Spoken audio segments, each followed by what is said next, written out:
এটা হচ্ছে নদীর বাসা মাছ আর দেশি মাগুর মাছ। তো মেহমান আসলে তো ভালো মন্দ খাওয়াতেই হবে। তো আজকে এই রান্না করলাম, সঙ্গে পোলাও, গরুর মাংস, সাদা ভাজে। তো এটা হচ্ছে ছোট মাছ, পেঁয়াজ টমেটো দিয়ে চচ্চড়ি করলাম। আর এ পাশে হচ্ছে গরুর মাংস বসাই দিছি, রান্না হচ্ছে। আরও রান্না কি হয় আমি একটু একটু করেই দেখাবো সবাইকে। এই যে বেগুন ভাজি করে ফেলছি, এর মাঝে চিংড়ি মাছের ভুনাটাও রান্না হয়ে গেছে। তো ডিম ভুনা করার জন্য মশলা কষাই নিই। তো আমি পেঁয়াজ ব্লেন্ডার করে নিয়েছিলাম, টমেটো, বাদাম। আর আমি সবসময় চেষ্টা করি আমার বাড়ির মেহমানকে আমার দেশীয় খাবার রান্না করে খাওয়াতে। আমি ভালো লাগে ঝাল ঝাল সব খাওয়াতে। আমি ঝাল ছাড়া রান্না করতে পারি না, ভালো লাগে না। তো মশলাটা ভালো করে কষানো হয়ে গেছে, আমি এখন এখানে ডিমটা দিয়ে দিব। অনেক তাড়াহুড়া করতেছি, মেহমান চলে আসলে মেহমানের সামনে তো রান্না করা খারাপ লাগে, আগে রান্না হওয়াটা অনেক সুন্দর। তো এই যে তো ডিম ভুনাটাও হয়ে গেছে, গরু মাংস রান্না হয়ে গেছে, পাশে ভাত বসায় দিছি। এই যে ভাত বসায় দিছি, ভাতে মাছে ভাতে বাঙালি। তো আমি এখানে এখন রোস্টের মশলা কষা নিব, পেঁয়াজ টমেটো আর বাদাম দিয়ে আমি এটা এখন ভালো করে একটু ভেজে নিব। তো মেহমান কিন্তু আমার আসবে একজন, আয়োজন কিন্তু একজনের তো হয় না, আমার বাচ্চারাও তো আছে।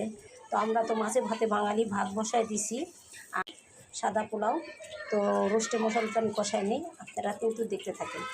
তো ঘরোয়া মশলার সঙ্গে আমি দিয়ে দিলাম এবার রোস্টের মশলাটা। তো আমি কিন্তু এই যে রান্না করি ঝাল রোস্ট, একটু ঝাল দিলাম, হালকা হালকা ঝাল। দইয়ের বদলে আমি দিয়ে দিলাম দুধ, টক দই বানাই নিয়েছি, দিয়ে আমি এখন মশলাটা আরও সুন্দর করে কষাবো। এদিকে মশলা কষাতে আমার ভাত হয়ে গেছে, কারণ ভাত আমাদের বাড়ির চালের, তাড়াতাড়ি হয়। তো ভাতটা আমি এখন ছিটা দিয়ে দিব।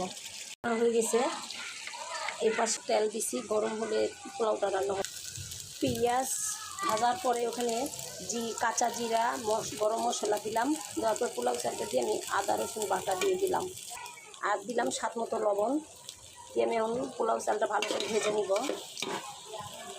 পোলাও চাল ভাজার পরে পানি দিলাম, আর আমি এখানে কিন্তু সবসময় পাউডার দুধটা ব্যবহার করি পোলাওতে, তাহলে পোলাওটা সাদা হয় আর দেখতে অনেক সুন্দর হয়, খেতেও কিন্তু অনেক মজা হয়। তো এই যেমন পোলাওটাও বসানো হয়ে গেছে, এখন পোলাওয়ের উপরে দিয়ে দিলাম কাঁচা পাকা কাঁচামরিচ। এর পাশে বসে দিয়েছি পটল ভাজি, তার মানে আমার রান্না কমপ্লিট। কিন্তু আমার স্বামী বদমাইশ, দেখেন কী কাজ করছে। মেহমানের জন্য আবার মাছ পাঠাই দিছে, এটা হচ্ছে নদীর বাসা মাছ আর দেশি মাগুর মাছ। বলতেছে এগুলো ভুনা করে দাও। তাহলে কি করব আপনারা সবাই বলবেন কিন্তু অবশ্যই আমাকে কমেন্ট করুন। কথা সেই কাজ, ভাবলাম দিছেই যখন মেহমানে খাওয়াবে রান্না করি। তো এই যে মাছটা আমি কেটে ধুয়ে রেডি করছি, এখন রান্না করব। মাগুর মাছটা রানবো না, আর খেয়াল নাই যে এদিকে আলু ভাজি করব, কেটে রাখছি। এই যে আলু ভাজিটাও এদিকে হয়ে গেল। এই নদীর বাঁচা মাছের ভুনাটা রান্না করা দিয়ে শেষ হয়ে গেল আজকের রান্না। শেষ, ঘর গোছানো সম্পূর্ণ, সব কাজ কমপ্লিট। মেহমান এখনও আসে নাই। এইদিকে সাউদামণি গোসল করে রেডি হয়ে মোবাইল দেখতেছে, তাইবামণি দেখেন গোসল করছে, গায়ে কাপড় চোপড় দেয়নি। তো এই হলো আমার ঘর কমপ্লিট হয়ে গেছে।